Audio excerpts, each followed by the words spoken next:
Welcome back to GP Fans Global. Delighted to say that we're bringing you another episode of Parks Fermé live from the beach in Zandvoort. And it's a face-to-face interaction I get to have with Mr. Ian Parks of GP Fans Global. Ian, how are you doing today, mate? I'm really good, Ollie. Yourself? This is fantastic, isn't it? This is what we've been waiting to do for so long.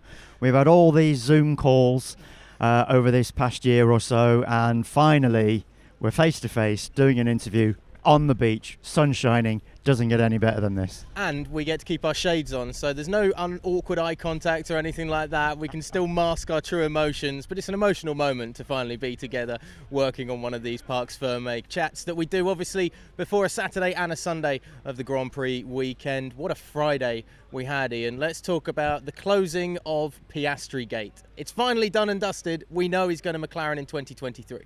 Thankfully, at last, it's all over. It's only took the Contract Recognitions Board 4 days to come to a conclusion over something that everybody said was crystal clear. That was the surprising thing, that it took so long to get done, to be honest. But now we know it was always, every indication was given, it was always going to go McLaren's way, and that's eventually how it's proven to be. Obviously, Alpine not coming out of this looking very well at all. Interesting that one of the points that was brought up was the contract for Piastri and McLaren seemed to be signed on the 4th of July, just after the British Grand Prix, which opens up a number of interesting points about Danny Ricciardo's future at McLaren. Always seemed like he was going out the door, even when he seemed to believe that he was going to be able to perhaps fight for his position at times. Some slightly shady dealings in the background from McLaren, so to speak, with perhaps their current driver, Ricciardo. Yeah, they had a press conference yesterday post the announcement, and you could tell that things weren't all being revealed, naturally so, given these kind of situations. As you say, Piastri signed his contract on July the 4th. Daniel Ricciardo, on July the 13th, tweeted that he was still going to be giving it his all for McLaren, that he wasn't done and dusted with the team. So that drew the speculation as, was he fully in the loop as to the negotiations and what was going on behind his back with Piastri. McLaren say, Andrea Seidel and Zach Brown say it was all above board, that he knew exactly what the situation was, but it still opens itself to these questions as, we're not quite sure, it doesn't sound quite right here, there's something not quite being said. But it's all done and dusted now, and as you say, it's Alpine that are the ones that are looking a little bit red-faced out of all of this. Yeah, Alpine, of course, we're still waiting to hear from Otmar Safnauer. That's, I think, currently taking place as we relax on the beach at the moment. Ian, GPFans.com will bring you all of the fallout from the press conference that will include Otmar Safnauer this Saturday morning here in Zandvoort. But it's going to be interesting what Alpine have to say and who Alpine now decide to choose to fill that vacant seat, because it seems like, judging what we've overheard, at least on videos, Pierre Gasly might be in line for that move. That's definitely looked like it's going to be an all-French lineup for 2023 at Alpine. We also hear that Pierre Gasly and Esteban Ocon do not have the best of relationships. So that's going to be very interesting next season, if that's the case, to see if they can forge an alliance and get that team that's done well so far this season, in fairness. 4th place for them is going to be a strong finish if they can hold on to that and beating McLaren. So we're just going to have to wait and see on that one. Every indication is it is going to be Pierre going to Alpine. Helmut Marko has said that despite the fact Pierre has a contract with AlphaTauri for next season, that they're not pretty much going to stand in his way if he wants to go elsewhere. That would then lead itself to who's going to take over from Pierre at AlphaTauri, and the name in the frame for that seat, which would be fantastic for American fans, is Colton Herta. Zach Brown in the McLaren press conference yesterday was asked the question, are you open to allowing Colton to go elsewhere, bearing in mind that Colton is contracted to McLaren? And he said, every racing driver wants to race. We wouldn't stand in his way if that was the case. So we could have an American on the F1 grid next season for the first time in around 2 decades. That would be impressive, particularly, of course, with Vegas joining the Formula One circuit and Pandemonium as well. 3 races in the US next year, and American racing in them. That would mean a lot, I'm sure, for Liberty Media as well going forward. It'd be huge, wouldn't it? It's the one thing now that we know that the sport is, as Liberty Media, they're really looking to.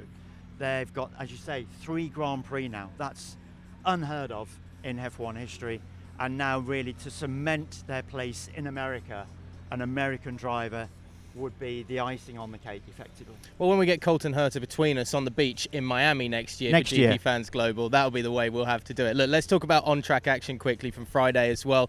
Talked about AlphaTauri. Let's talk about the big dogs, though, Red Bull. Not the best return to the Dutch Grand Prix for Max Verstappen yesterday. Has the gearbox failure in FP1 and then fairly sluggish in FP2, only finishing 8th in the timing charts. It was one of those rare off Fridays for Red Bull completely.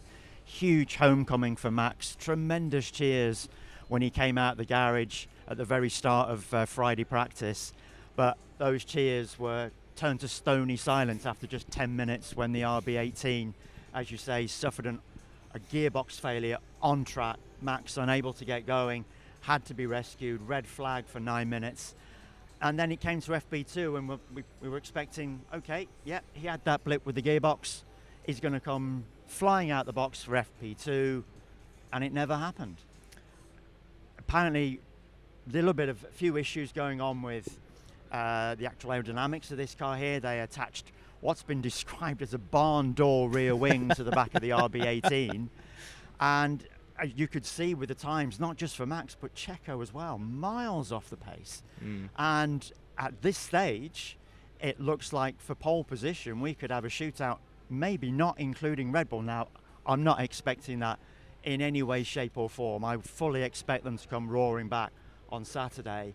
And given the form of Ferrari, given Mercedes back into that fight as well now after their horrendous Belgian GP overall weekend, it looks like we could have a three-way team fight, maybe even McLaren just giving those guys a little bit of a nudge as well, certainly given the form of Lando Norris in Friday practice. I guess when we say McLaren at the moment, it is Lando Norris, 4th in both sessions yesterday, and right on the heels of the Mercedes, who seem to have now got it right, and Ferrari. Nothing to split Sainz and Leclerc in FP2 yesterday, which obviously the faster runs on the soft tyre. Very interesting to see that Carlos is right up there with Leclerc as well. 0.004 of a second, basically a piece of paper separating these two guys. That's all it was. Good to see them up there, but speaking to Charles on Thursday, 98 points adrift in the driver's standings now. He has pretty much thrown in the towel on his title hopes, even though there are 216 points to play for. He feels now that his main goal is to help Ferrari catch Red Bull in the Constructors' Championship, and in his own words, he's pretty much going for second place in the drivers. That to me is a guy that's pretty much resigned to his fate this season. Well, what will help Charles Leclerc is if there's a difficult day for Max Verstappen today on Saturday at Zandvoort and on Sunday as well, if he can eat into that gap that he and the Dutchman have in the Drivers' World Championship. We'll be covering it all on GP Fans Global on Twitter, Instagram and TikTok as well, and gpfans.com for Ian and everybody's latest breaking news from the Dutch Grand Prix this weekend. Ian, thanks as always, buddy. Thank you, Ollie. Lovely to be here. What a place. Need to do this again, mate.